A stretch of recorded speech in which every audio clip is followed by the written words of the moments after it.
The first project of Snap Circuit Sound is the electronic keyboard. This keyboard lets you play musical notes just like a traditional one, except it's obviously smaller and the keys are buttons instead of long, narrow ones that you would find on a real life keyboard. But the principle is the same. Turn on the slide switch and then push any keys that you want on the keyboard and you will hear different tones. Some tones are more high pitched than others. Others are lower. And you can play two tones at the same time, one from a green key and another from a blue key. You can hear the difference in sound between the two tones when you push the buttons of different colors. Then if you push two keys of the same color, the one that is of higher pitch will be played. Just like that. The second project teaches you how to align or tune the keyboard. The keyboard has a knob next to the word tune that allows you to adjust the general pitch of the green keys. It does not affect the blue keys, just to let you know. You can push one of the green keys and slowly turn the knob through its range, and you'll notice that the pitch changes. It's higher when the knob is set to the right. But now I am going to hold down both C keys and see what happens.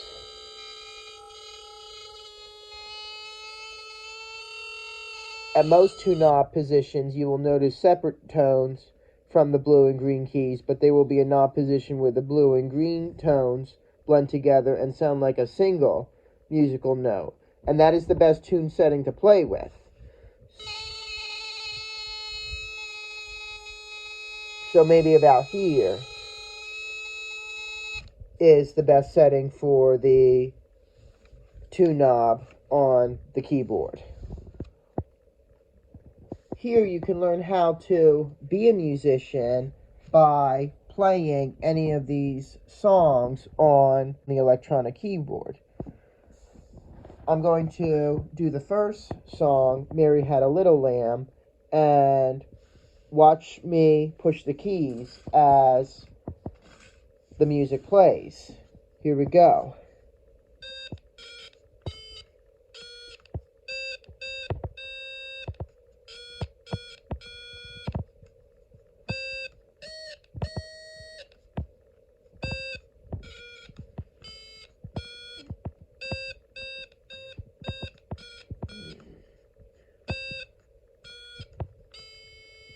That was Mary Had a Little Lamb. Now I'm going to do Ring Around the Rosie.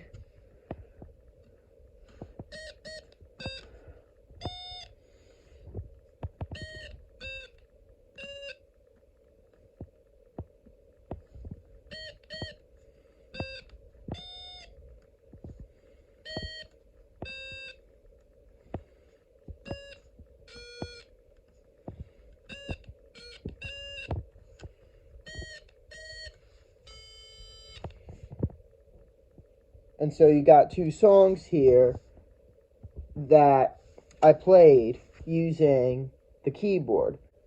The musical notation structure of the songs have been modified so that they are easier to play on the keyboard. They might be more difficult to play on an ordinary one. Now, as a bonus, I'm going to play the mystery song and see if you recognize it.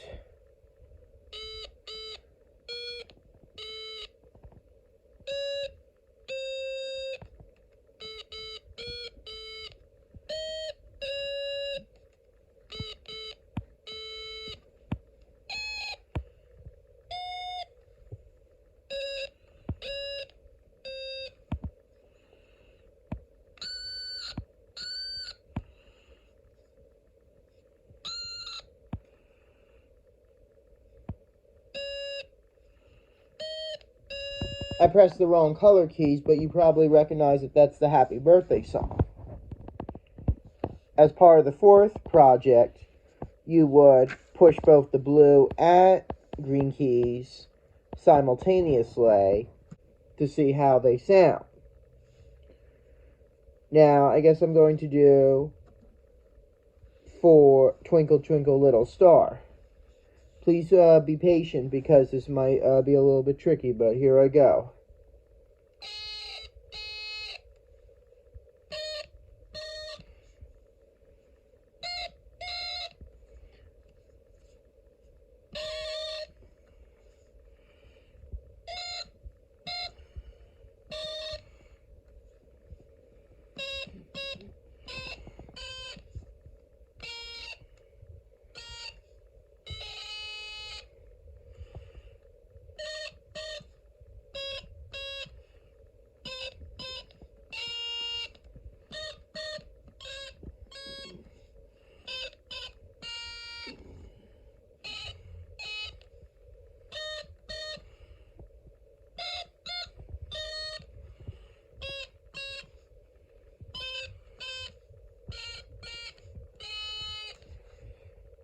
And there you have it.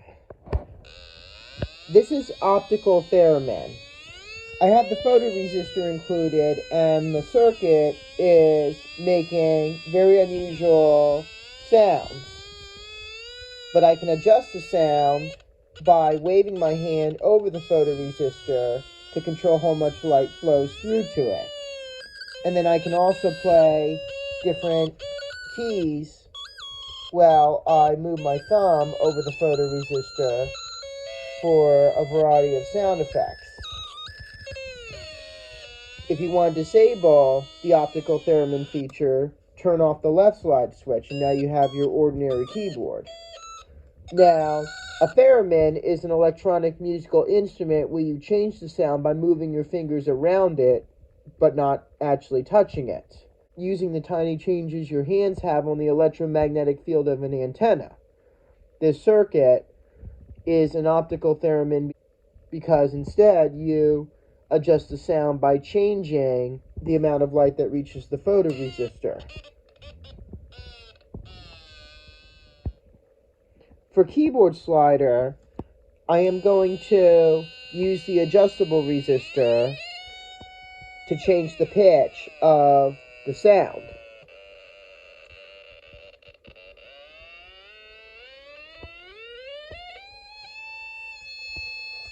On some settings, you may not hear any noise at all. And the very high-pitched sounds may remind you of microphone feedback. And you can also play keys while adjusting the RV resistor to get a wide combination of different sounds.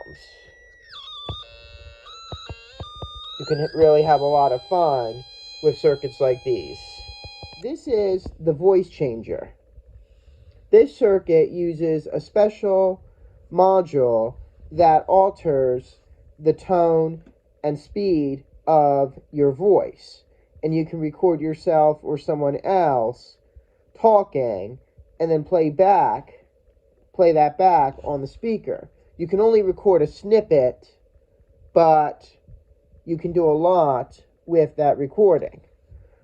I have the RV3 500 ohm resistor set to the halfway point here, and then to record your voice, you would turn on the right slide switch. That turns the circuit on, and then when you turn on the left slide switch, you're going to hear a beeping sound from the speaker indicating that you can record, and you have 6 seconds when the RV3 resistor is set to the normal speed. That's used to change the pitch and speed of your voice, but this recording time can be shorter or longer depending on the RV3 setting when you are making the recording. But right now I'm going to have 6 seconds, and here I go. Good morning. How are you doing today? Then you would turn off the left slide switch and push the press switch to play the recording back.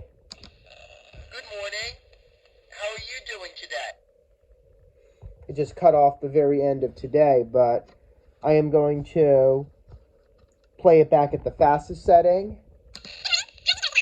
And I sound a lot like my voice sounds a lot like a hamster or a voice altered by helium. Now this is the slowest setting.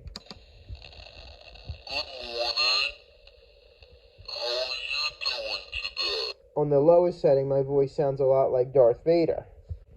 Now I'm going to do a quick recording on the fastest setting, but I would barely have a second to do it. Goodbye. Goodbye.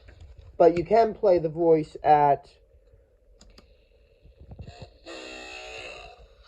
on an even slower setting. That's creepy.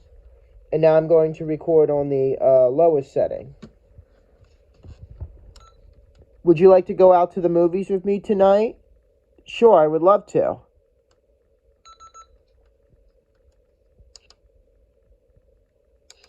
Would you like to go out to the movies with me tonight? Sure, I would like to. Now I can make my voice extremely fast. It's interesting what the RV does when you record on a setting other than the midway point. But there you have it with the voice changer. You and other people can really have a lot of fun with this. I replaced the 3-snap wire by the speaker with the color LED, and then I'm going to talk into the microphone. Merry Christmas! Now when I play back the sound, the color LED will flash as my voice is heard on the speaker. It's not as loud as in the previous project since the color LED is drawing quite a bit of voltage from the batteries, but it's interesting to see how the color LED lights up and flashes in sync with the sound. This is the fastest setting, and then on the slowest setting, my voice takes a very long time to say Merry Christmas. When I turn on the slide switch, the color LED will come on and it will cycle through many different colors. It also blinks rapidly. An LED is a light emitting diode, and as I have explained when demonstrating projects in other kits, LEDs convert electrical energy into light. And the color of an LED depends on the material that it uses to produce the light. The color LED here actually has 3 separate LEDs. One is red, one is green, and another is blue.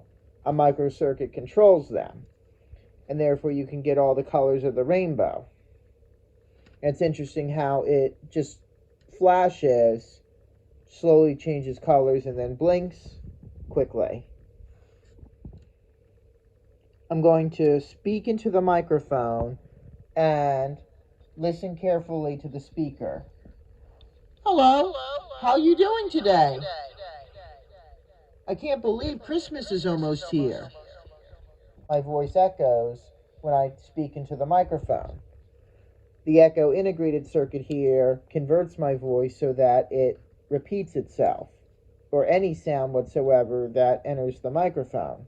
The adjustable resistor here controls the speed of the echo. This is its lowest setting, and the echo is the slowest. Goodbye.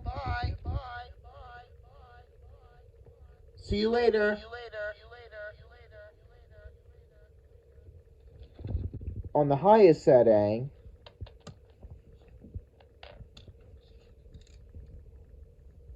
here I go. So you barely hear the sound.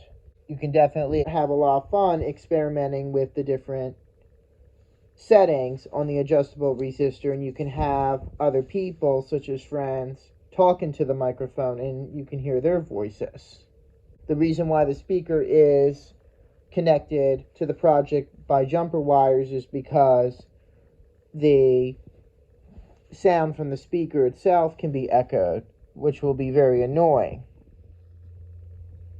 This project is similar to the previous one, except now you will need to wear headphones to listen to your voice echoing.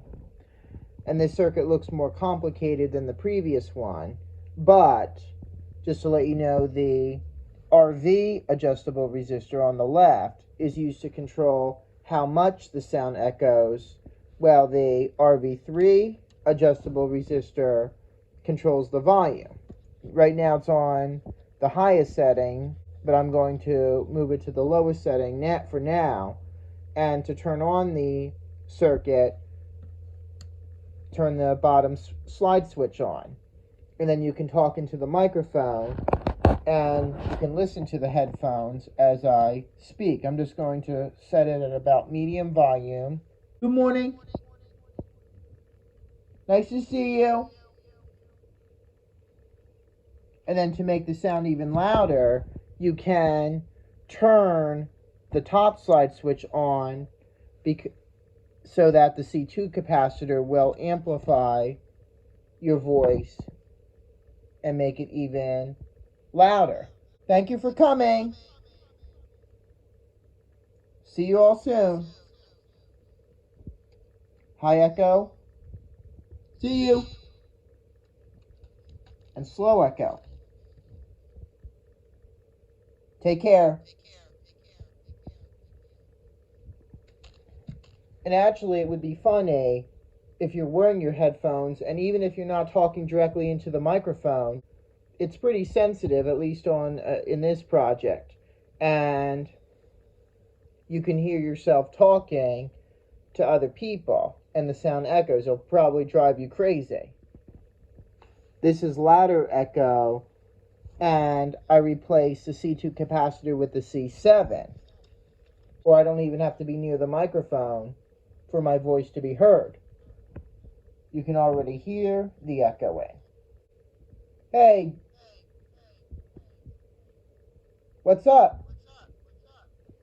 Want to get ice cream together?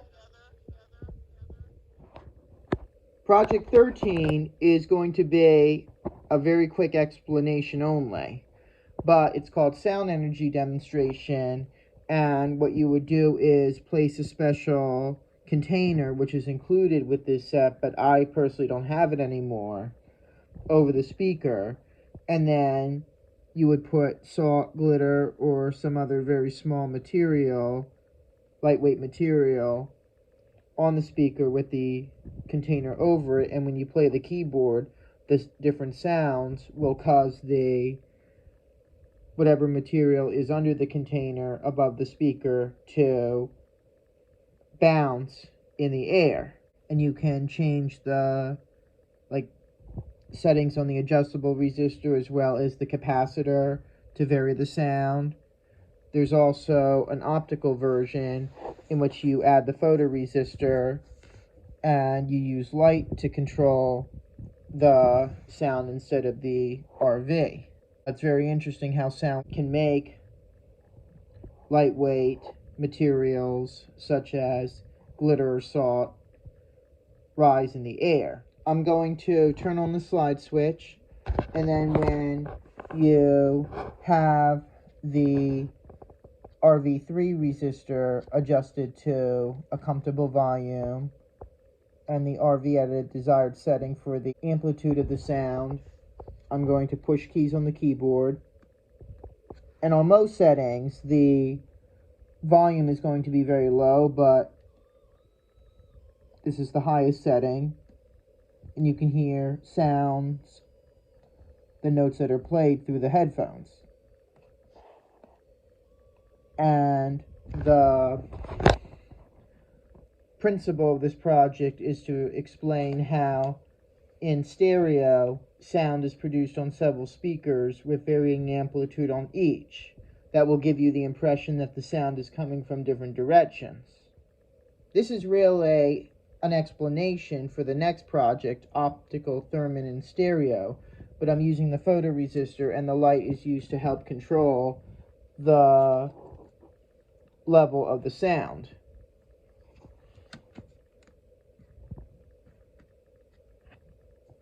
Now, if I cover the photoresistor, there'll be no sound at all. But there's quite a bit of light in here, so you can still hear the notes I play on the headphones.